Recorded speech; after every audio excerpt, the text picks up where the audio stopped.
Welcome back, guys. This is the MMA Neighborhood. Yep. I'm Devin. And I am Steven. And we are going over UFC 312.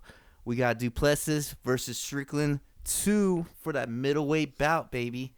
Middleweight title fight. Yes, indeed. Go. Middleweight title on the line. Yep. But you know how we started? With the famous Steven Prelims. Ooh, you know it. And that is where I go through the prelims and let you know what are good fights to watch or which ones to look out for. And what do you got for us today, Steve? I don't have anything. I'm gonna be honest, man. Holy shit. I don't got shit for the Steven prelims. Just turn them on. New Maybe Year. some of them might be good, some might be bad. I'm gonna be honest. I haven't been impressed with any of the cards this year. And granted, this is our first podcast of the year, so welcome back, like Devin said. Yes, but sir. Yeah, I'm just not feeling this fucking card at all, man. New year, new you, huh? I think they kind of yeah, new me not knowing shit, huh? Wow, it's a first for everything, baby. We got no Steven prelims. Look, there's on this one. No, it's okay. Look, it's there's okay. It's okay, Steven. Look, there's one of the guys, Cody Steele. He's 1-0. That's his record, 1-0. Like, what the fuck you want me to do with that? You might be hot. Yeah, maybe, might be dope. But look, like I said, just watch them all because fuck it, they're free. You can watch them. There we go. All right, UFC 312. We're gonna skip Steven for them. This is the first time ever. Yeah, first time ever. You know, the card is as stacked as they normally are. So we're gonna go on to the main card, 312. Who's starting us off, Steve-O? We are going to the welterweight division. Jake Matthews versus Francisco Prado. I like me some Jake Matthews. By the way, this is an Aussie card, baby. Aussie. Oi, oi, oi. I think Jake Matthews is Aussie, if I'm not mistaken. He is. I like him, man. He's actually very entertaining to watch. He's got some good hands. He's good on the ground. He's a well-rounded fighter. I'm not sure. What's the other boy's name again? I'm not sure who the hell this. Who the fuck is that guy? Francisco Prado. He is 12-2. He has 6 wins by knockout, 6 wins by submission, 9 first-round finishes. He's won one fight out of his last 3. He lost his last fight. He lost to Zellhuber. Okay. Oh yeah, Zellhuber is a beast. Yeah, Zellhuber. So he lost to him versus with a decision. And so yeah, he's all right. I think he's gonna be. He seems to be decent, but how do you think he's gonna go with someone that's a little more seasoned like Jake Matthews? Yeah, he's really seasoned. He's that nice seasoning on him, and he's I think Jake Matthews might be a little biased. I don't know much about the other guy. I can't really explain, but I like Jake Matthews. Sounds from his record, it sounds like the opponent is well-rounded as well. Yeah. But I'm going to go with my boy Jake Matthews. Aussie. Oi, oi, oi. Maybe take a shoey for it. Who knows? Yeah, who knows? Me, it seems like, because it looks like he only has 3 fights in the UFC, and he's won 1 of those. He lost to Malarkey and Zellhuber. So... he's green, bro. He's green. Yeah, I'm gonna have to go with Jake Matthews on this one. Aye, there we go, baby. But I wouldn't be surprised if Francisco surprises. But we're gonna move on to the lightweight division. Jimmy Crute versus Rodolfo Bellato. Oh, Rodolfo Bellato? Is that it? Bellato. All right, Rodolfo is a great submission artist. Very stocky guy. Clean or dirty, Steve-O? Have you seen pictures of this guy? Oh, my goodness. I'm looking at him right now. Yeah, clean or dirty? I mean, this Special guy. segment. This dude, you know what? He probably used to be dirty in his head, like in back. I don't know. He looks old, but I don't know. This segment is brought to you by Dude Wipes. Keep it clean, not dirty. I'm just not fucking. an actual sponsor. Yeah, no, I'm gonna have to say clean on that one. Clean on Rodolfo? Oh my goodness. He doesn't look like he's not built like he's big dude. He's a light heavyweight fighter, but he's a big dude, but he ain't like jacked. First off, he's Brazilian. Oh, I'm just kidding, but no, look, he's just jacked, bro. That's racist. It's not racist. Brazilians rolling, bro. We had TRT Vitor out there, baby, ripping heads off. Oh, dude. All I'm saying, see this guy in the cage, you let me know if he's clean or dirty. But moving on from the clean or dirty subject, we are going to say our picks. But I was saying before, Rodolfo's great Brazilian Jiu-Jitsu. He's really good on the ground. But his opponent, who's his opponent, Steve? Who? Rodolfo's fighting Jimmy Crute. Jimmy Crute, the Brute. Jimmy Crute is also great on the ground, but he's been coming off some bad losses. He's lost to to Manifield. So his last 4 fights have been Manifield. The first fight was a draw. The second one, he lost his submission in the second round. Then he got knocked out in the first round by Jamal Hill. Damn. And then before that, he got doctor stoppage. Anthony Smith beat him in the first round as well. Yeah, I remember I've seen some article earlier this week that Jimmy Crute was I think he's even said it after his last loss. He was planning on retiring. He needed to get his head right. And I understand what that feels like sometimes. And he comes back. He's coming back, but I think he's got his head right. I'm going for Jimmy Crute because I feel like he came back for a reason. If he wasn't straight in head, he wouldn't be back. And, no, I feel you. Yes, and he's going against a big guy. I'm telling you, when you see this boy in the cage, Rodolfo, dude, you might change your mind on that because this guy's a monster. But Crute, I think, has got better hands, can hang on the ground, and I want to see another Aussie get it, baby. Aussie. Oi. I'm gonna have to go with Rodolfo. Yeah, because Jimmy, we're fans of Jimmy over here in the MMA neighborhood, 100%. We always go for the gym, but I'm not gonna have to go. I can't go for Jimmy this time. I think he's gonna get some. We always go for Jim, but not this time. We always Jim, pull for Jimmy here at the MMA neighborhood, but I'm gonna have to go with Rodolfo on this one, baby. Let me know if you want a shoey bet on this. We can start this here. Wait, very good on this fight? Very strong. I don't care, bro. How about we'll save that for maybe on one of the later ones. Might not get another chance. We don't know who we pick until we do this live. True. That is true. Going on. What's the next fight, brother? All right. A heavyweight bout. Justin Tafa versus Taliesin Teixeira. Aye. Hey, see, come on. This is where I might go away from you, Aussies. I'm sorry. I want Tafa to win, but I seen Teixeira. This is his UFC debut. But I seen him on Dana White Contender Series, which Steven doesn't watch. Hate this guy for that. Fuck you. He's missing out some hot prospects like Teixeira. This guy is big, bro. He's a big boy. Lacks a little head movement, but makes up for it in some power. The dude's a monster when you see him. So Justin Tafa also is a pretty big guy. He hits pretty fucking hard. Yeah. So they're pretty evenly matched, in my opinion. Kind of crazy they're doing this on a pay-per-view for his debut, but that's how much stock they got in Teixeira already. Yeah, really. And I'm going to put my stock in that as well. Buy some stock up in that Teixeira boy. I got Teixeira winning knockout. Because Tafa, he's part of the top. There's brothers, right? Yes, sir. Yeah, they've been kind of shellacking on it, man. Like, I feel like they haven't been fighting all that well, man. To be honest with you. I'm not gonna go for Justin Tafa. I think he's gonna get knocked the fuck out. Yeah, if you guys, I'm going for Taliesin Teixeira for the UFC debut knockout. Damn. First round. I can believe, man. If you see him on a contender series, or if you haven't, go back and see it because the dude is just a walking monster, man. And he really doesn't need much technique. He just lands and it's over.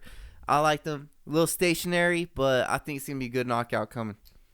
And now, for the main event of the evening. Come on. We got the women's strawweight title fight on the line.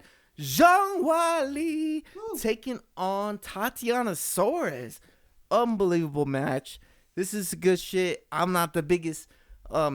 Steve was more on the women's fights than I am, but I like these ones. I love these ones. To be honest, this is a great fight. Yes, it is. Now, Tatiana Suarez undefeated. Has some layoffs because of injuries. She's battled through cancer, if I'm not mistaken, or some type of very bad illness. Oh, for real? And she is a fighter. This girl comes in.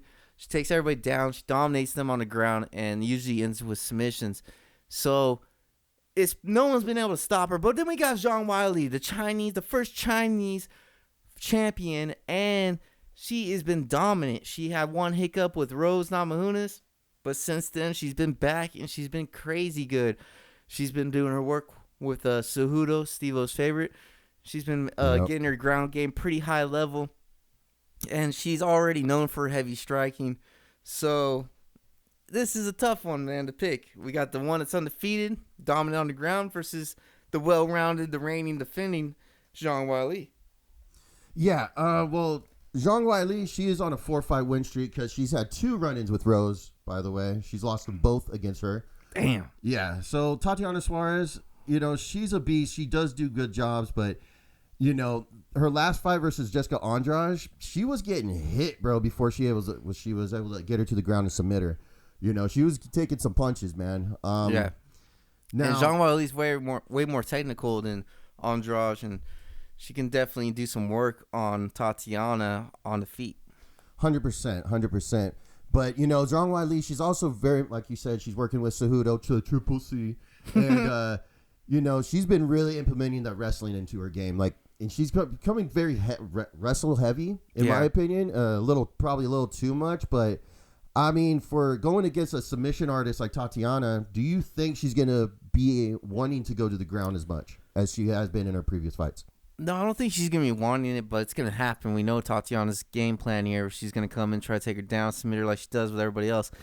But, like, maybe training with Cejudo is a blessing in disguise because now she's prepared for a strong wrestler coming up the ranks like Tatiana. So Zhang Weili's got that wrestling background now.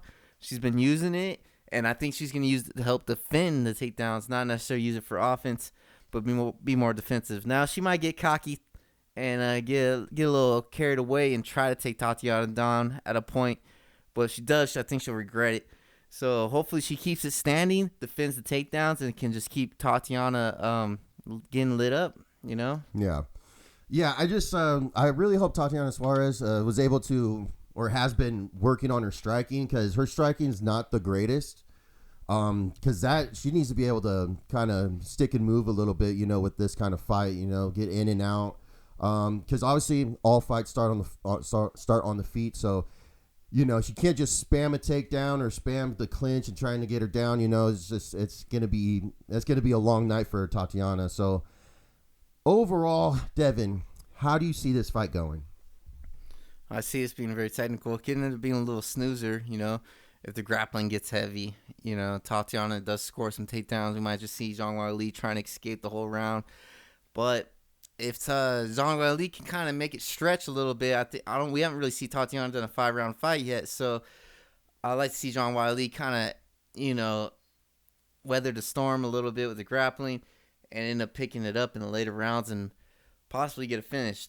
I'm leaning towards Zhang Weili. I think she's got more experience.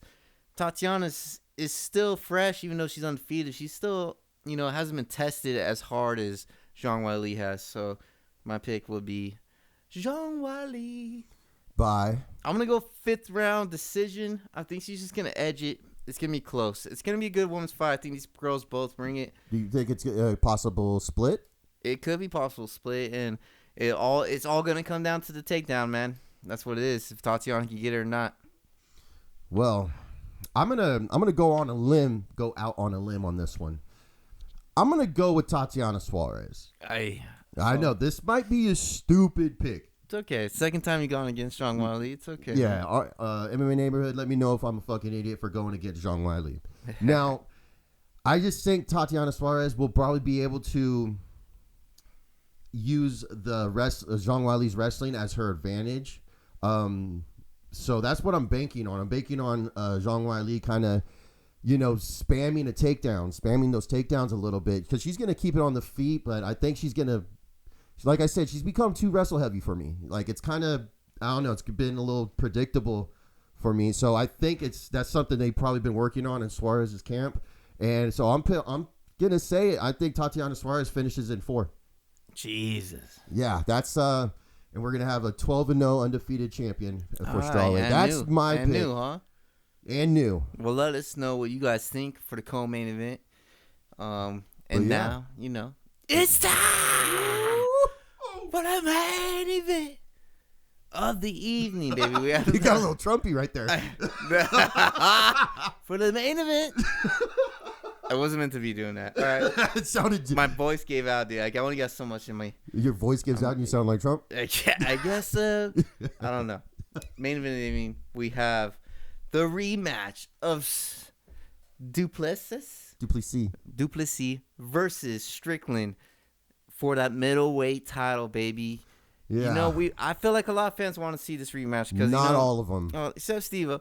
But you know, I think this rematch is deserved. Oh my God, no, it is not. Should have been an immediate rematch, in my opinion. No, it shouldn't have. Because in my opinion, Strickland won that first one. It was close, he didn't. But I didn't see much from Duplessis. Oh my God. And you know, Duplessis almost lost against Israel in his last fight. He's getting lucky, man.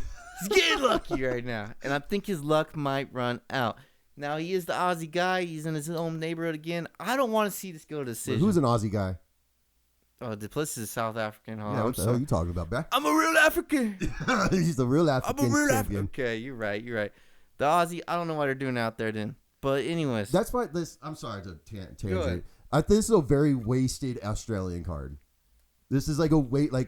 None of the big Australian names are fighting. Yes, there's Jake Matthews, Justin Taffa, and Taffa's New Zealand, and then you have Jimmy Crute, who's Australian. But it's like, I don't know, man. It seems like kind of a wasted Australian card, personally. But anyways, carry on. They fought in Australia last time, so I don't like the visit to this venue.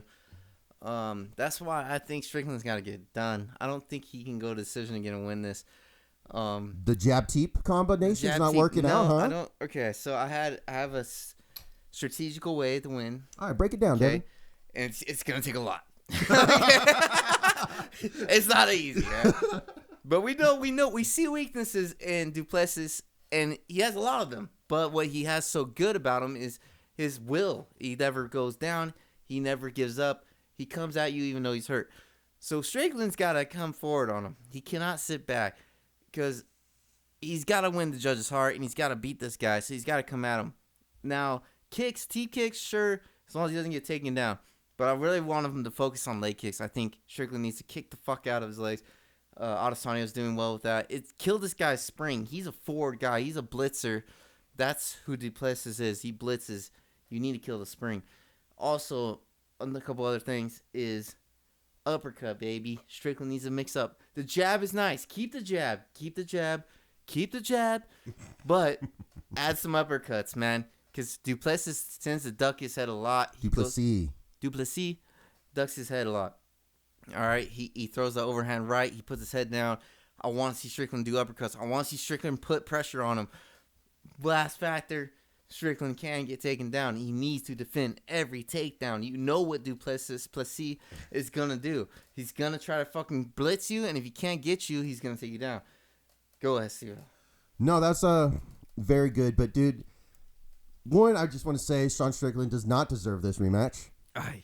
He's had one fight since, and it was a boring-ass fight versus him and Paulo Costa, where he just literally teep kicked the whole fight. Like, what are you doing? Sean Strickland talks a huge game. We're going to go out there. We're going to kill. We're going to put our lives on the line. Yeah. We're going to show blood. We're going to be warriors out there. And you go out there and jab, teep, jab, rinse, and repeat. I just don't. It's boring. Can I stop you one second? I want to piggyback off your. Okay, go. Paulo Costa fight was crap. Yes, thank you. All right, but Paulo Costa wasn't doing nothing either. Okay, he was scared too. There was a fear factor involved. Go ahead, Steve. Well, someone's kicking you. What do you get? We can't. He's literally Sean Strickland. The first round, the bell goes, and he just starts walking towards him, starts kicking him instantly. And it's just horrible. He never stopped kicking him. Shouldn't have been five rounds. That was just a 5 round of boringness. But go ahead, Steve. Now, you say, honestly, you're right. I was going to say Anderson Adesanya. Israel Adesanya, he did have a lot of success with the leg kicks versus Dracus. But Sean Strickland doesn't have those kinds of kicks, bro. He doesn't have kicks like that. Yeah, he has some, but he ain't got Izzy kicks. That's preposterous. Now, he ain't got Izzy kicks. He ain't got those Izzy kicks, bro. Yeah. Okay. And honestly, from the fighters that have fought Dracus and on his way up, he's a freakishly awkward fighter, and he's strong as shit. 100%. And he's only been getting kind of better, even though he didn't look great versus Izzy. But even like you said, he still goes forward when he's hurt. Right. It was in the 4th round when he pressured fucking Izzy and he got him down and submitted him. Like in the 4th round, he lost to me. He lost every round until then, till that moment. Honestly, I didn't want to see this fight, but I just see Dracus making it look easier. He's gonna finish Sean Strickland, and I think we can finally be done with all this nonsense that Strickland got robbed of the first fight. Whatever. It was a close fight. Don't get me wrong. He was jabbing him up, but Dracus was finding the harder shots and in the takedowns, and people need to kind of get over it. This fight, I think it's good stylistically. This is a great match. Whether you want to see it or not, it's probably gonna be the fight of the night. It's the most interesting fight. We gotta put a stamp on it, right? I feel like there's too much debate on who won, who didn't. Okay. And I'm looking forward to that fight, honestly. Okay, well, I have Jacobs finishing Sean Strickland. I'm going to say third round. I got Strickland edging it, 5th round decision. But I want him to finish him, but it seems hard to put out Drickus when how much will that guy has, you know? Yeah. And now, Devin, do you want to put a shoey on this? That's what, yeah. Look at you. Yeah, I fucking knew you were going to pick Sean. I knew it because MMA Neighborhood, you all know, me and Devin, we don't converse. We don't talk about who we're going to pick for when we do these podcasts. So I had a feeling you were going to go Sean Strickland again because you and like many other people thought that he won the first fight. And I beg to differ. So do you want to put a shoey on this? For the MMA Neighborhood, I do. Let's go, baby. Let's go, dog. Hands are shaking. The deal is done. I do it for you guys. I love you guys. There you go. And that, everyone, is the MMA Neighborhood's coverage of UFC 312. And I'm pretty excited for it. You, Devin? I'm ready, baby. Let's go. I'm excited for the last 2 fights. I'm excited to see you drink a shoey. Okay, whatever. But MMA Neighborhood, thank you for listening. But where can they listen on the YouTube, Devin? At MMA Neighborhood. And the IG? MMA Neighborhood _Graham. That is right. Make sure to like, comment, subscribe, all that good shit that I constantly say year in and year out because it's not the MMA Neighborhood without you. I am Steven. I'm Devin. And we will see you all after UFC 312. Let's go.